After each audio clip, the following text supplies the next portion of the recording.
Good morning, and my name is Dennis Barton, and I'm here with Ms. Brenda Badillo. Brenda, can you introduce yourself? Yes, hi, good morning. My name is Brenda. I'm an adult role model, and my pronouns are she, her, and hers. Okay, and I'm Dennis Barton. My pronouns are he, him, and his. And we have Patricia Rhodie, who's in the background doing our background work. Patricia, are you there? Yes, I'm here. Oh, okay. Anyhow, yes, I'm today here. we wanted to give you some tips on we wanted to bring you a short piece of our workshop. Now, you can see on your screen there's a link to a sign-in sheet. If you're able to copy and paste that in the chat for us, or Pat will put it in the chat, we would like for you to sign on to our sign-in sheet. Today's objective, we want to introduce the participants on this call to the concepts of sexuality and parent-child communication techniques. At Planned Parenthood, the Adult Role Models Program, we actually we provide parents with techniques that makes those conversations easier. So our agenda is we'll do a little introduction, which I'm doing now. We want to define what sexuality is. We want to give you some 4 steps to answering tough questions. We'll take you through a technique called teachable moments, and then we'll wrap up with a summary. So, and I don't think, we have some group agreements usually in our workshops. One is be mindful of what you share, and you can share your comments in the chat if you'd like, but be mindful of what you share. Everyone has the right to their own opinion. Remember, we all come from different places and different backgrounds. We want to respect everybody's opinion. One microphone. Ouch and oops. That just means that sometimes, even in the best of intentions, our words can cause hurt and harm to others. So if you feel hurt or harmed by someone's statement, you can say ouch. And then that person can actually say, oops, I didn't mean to offend. This is taking ownership of our words and actions. You have the right to pass. You don't have to answer any questions, or you don't have to answer all questions. We want you to be present through the time we're together. Please be present with us. Take notes. We ask you to take notes, and have any questions near the end. We want you to take care of yourself, and that can mean having water near you, or taking a stretch break. Anything you need to do to take care of yourself. We have a parking lot here, and if you have any questions, you can put them in the chat. And if sometimes those questions may take longer to answer than we have time for in the workshop, we will try to get those answers to you. All right, so Brenda, you're up.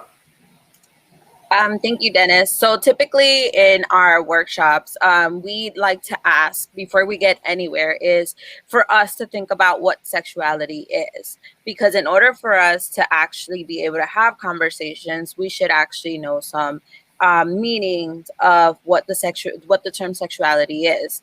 So typically we usually ask, so what's the first thing that comes to mind when you think of sexuality? And a majority of the time, it's the obvious. People always say it's sex. Sexuality is actually more than sex. So Dennis, if you can switch over, we have a definition that we love to share with everyone on what sexuality is. And sexuality is more than sex. Oops. Okay, I got it. Sexuality is more than sex. It is a physical, mental, emotional, and spiritual journey that spans an individual's entire life. Each item in the wheel is a part of sexuality. So sexuality has anatomy, which includes your body. sexual orientation, who I am attracted to, gender identity and expression, who I am, relationships, how I care, body image, how I feel about myself, pleasure, what feels good, sexual behavior and activity, what I do, and sexual reproductive health, my health and wellness. And when we speak about sexuality, or when you hear us talk about the term sexuality, this is all that we mean. We don't just mean the pleasure of it, the sexual behavior and activity. Because when we want to talk to our children about the facts of life, we want to make sure that they understand that sexuality is more than just that. And if you look at this wheel, you can already tell that your children and even yourself have already gone through a vast majority of these components. And you can see that not one is bigger than the other. It is actually all equal. So when you hear us talk about sexuality, this is exactly what it means. So, for example, a lot of you and your kids already have relationships, people they care about. They have a relationship with you, with their parents, with grandparents, with friends, their sexual orientation. We do have a workshop that we do where there's a scale with kids from birth till age of 24, because as the definition states, it's something that spans an individual's entire life. And we can see when kids already know their sexual orientation without having them act on it. So this is a series of 4, but this is just one of the main workshops we provide. Next. Okay, so as we told you, Brenda, as we told you in the beginning, we are actually going to try to give you 4 steps to answering those questions. So I'm going to attempt to play a little video that gives you an idea, because when our children come to us with those tough questions, sometimes we're stumped at what to say, or we don't know exactly what to say. So I'm going to try to show this video. To say, this great 4-step communication technique will help you respond to tricky questions. We call this technique 4 steps to answering questions about sexuality. Okay, step 1, normalize and validate. When your child asks you a question, the first step is to normalize and validate their question. For example, you can say, that's a really good question, or a lot of people ask that question. This step helps reassure your child that their question is normal. Step 2 is to ask for more information. You might say, what makes you ask this question today? Or, what have you heard about this already?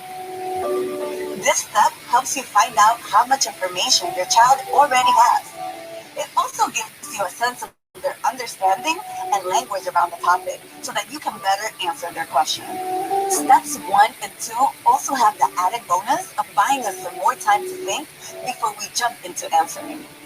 Okay, let's pause for a moment and see what steps 1 and 2 might look like on their own. Dad, I have a question. Why would anyone use tampons? That's a great question. Why are you asking me that today? Because I didn't have tampons in the school bathroom, so I was just curious. As you can see, in step 1, we normalize and validate. In step 2, we ask for more information. Next, in step 3, we answer their question using accurate information and our values. Parents play a really important role in sharing information with and instilling values in their children. And finally, in step 4, we ask our child if they understood our answer. To do that, you might say, what do you think about my answer? Or, how do you feel about my answer? This last step helps you make sure that your child understood your answer. Now, let's take a look at what steps 3 and 4 might look like in action. Well, tampons, like pads, are used to absorb menstruation and blood. They're a safe option to use during your period. Some people use tampons when they go swimming or they're playing sports. Other people use them because they just prefer them over pads. Okay. Does that answer your question? Yes, thank you. Okay. Come to me anytime. Okay, so it may not always be that easy, but you get the idea. Let's watch one more example.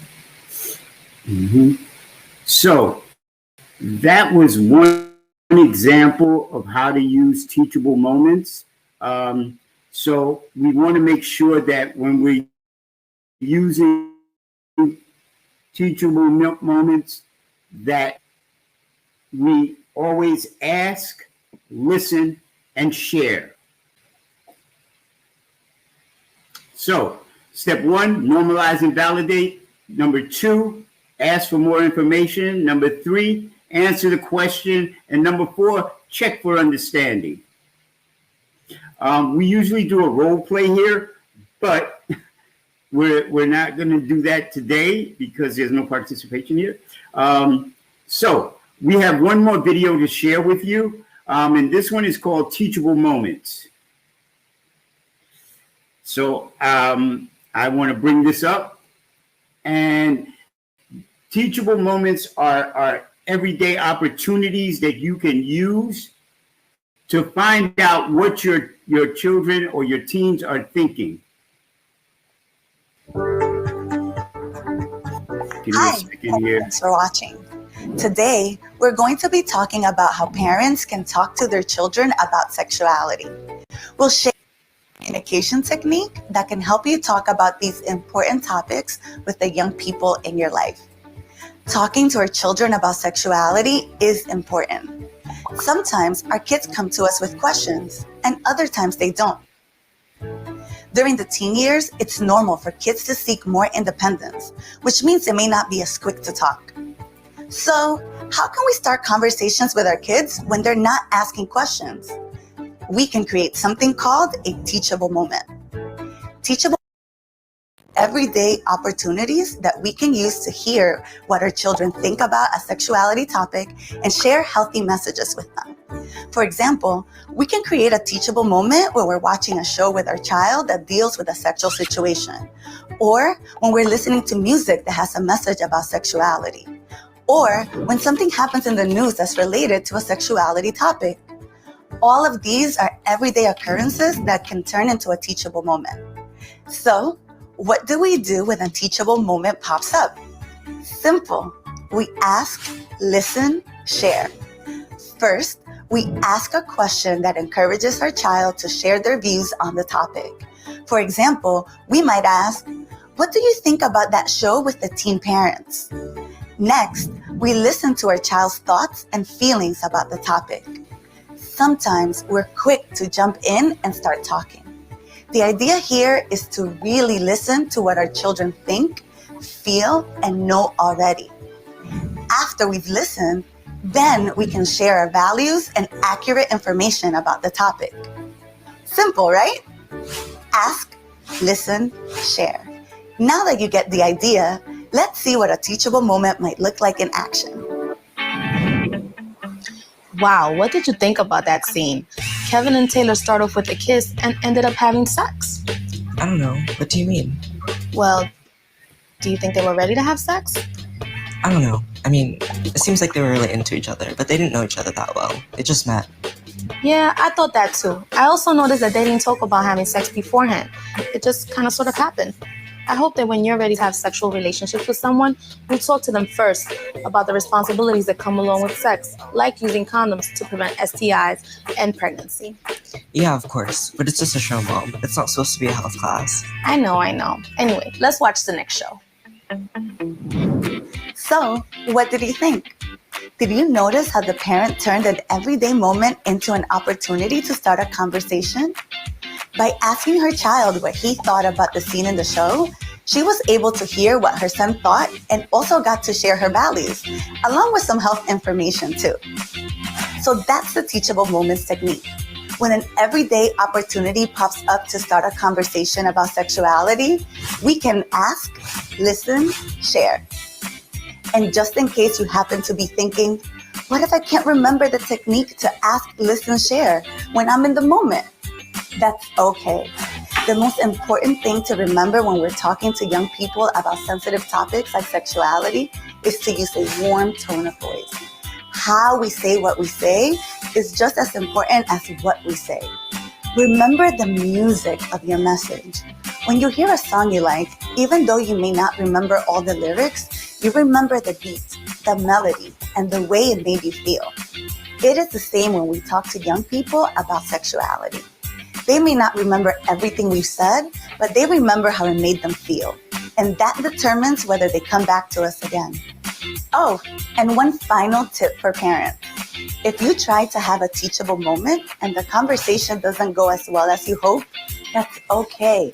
Keep trying. It can take time to get more comfortable having these conversations, but the more you practice, the more naturally it will come. Talk early and talk often.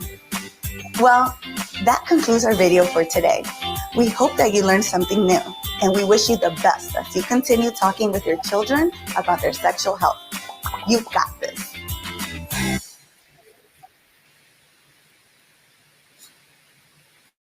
Thank Next you. slide. Yeah, definitely for sharing that video, and hopefully the people were able to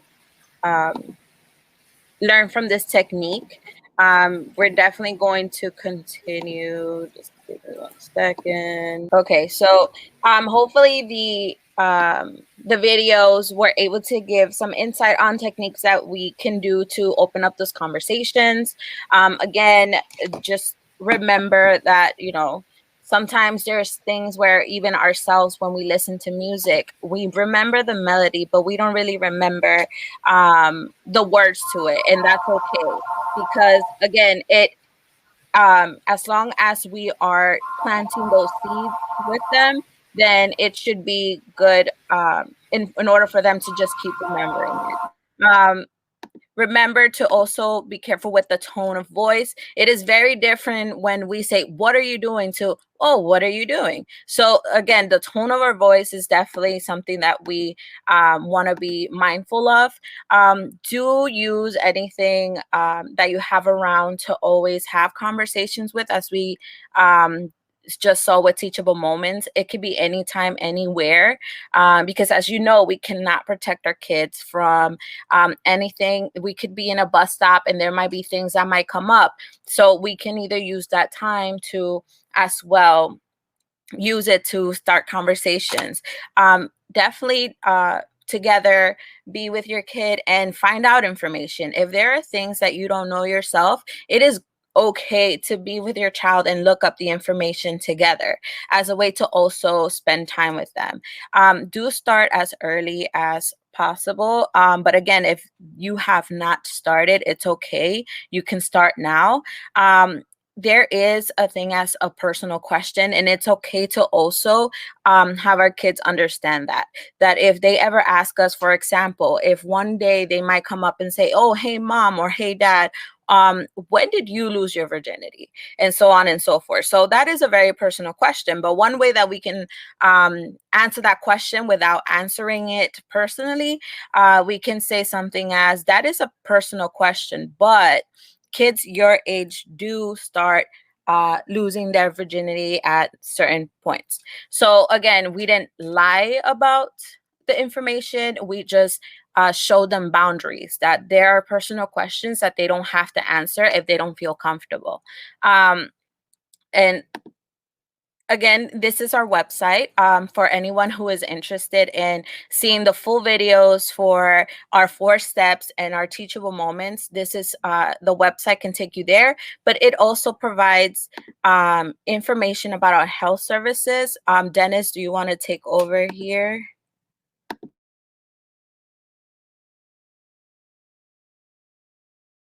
And I think Jerome said that his mom worked in the Bronx office. We have now merged with 25 upstate affiliates. We're now known as Planned Parenthood of Greater New York. So at our clinics, we offer things like birth control, cancer screenings, things like HIV testing and counseling. We do help with health insurance enrollment. We have PrEP and PEP. We have primary care. We do STI testing and treatment. We also do transgender hormone therapy. We do vasectomies, and we have wellness exams. These are just a few of our services that are offered. Most of our services, all of our services are covered by insurances, most insurances, including Medicaid. If you're looking for a particular service, it may be a good idea to go on our website and see which services are available at which affiliates. We have 5 clinics within the 5 boroughs in Brooklyn, Manhattan, the Bronx, Queens, and Staten Island. And if you do not have insurance, we can offer you services at no or low cost. Brenda, next. On your screen, if you have your phone handy, we'd like for you to take a little poll about what you heard and learned in this workshop. So you can use the QR code, or you can click on the link at the bottom for the Survey Monkey. Pat, did you put that in the chat? Great, thank you. So, barring all glitches, we hope that this has been helpful to you. Again, if you have any questions, our contact information is on your screen. We thank you. We thank you for inviting us here today. And happy Juneteenth, everyone. Yes, thank you so much for having us. And again, we just want to make sure that parents leave with knowing that we want you to be the first people they go to, and that, both kids deserve the same information, not just because one is male and one is female. They both need to know how each one works as well. So hopefully this, this event has at least, given something for you to take back home, or at least seeing that you've been doing what the techniques that we've tried to show today. And I want to remind you all that Brenda, I, and Pat, we're not experts. We're just parents, just like you are. We are parents.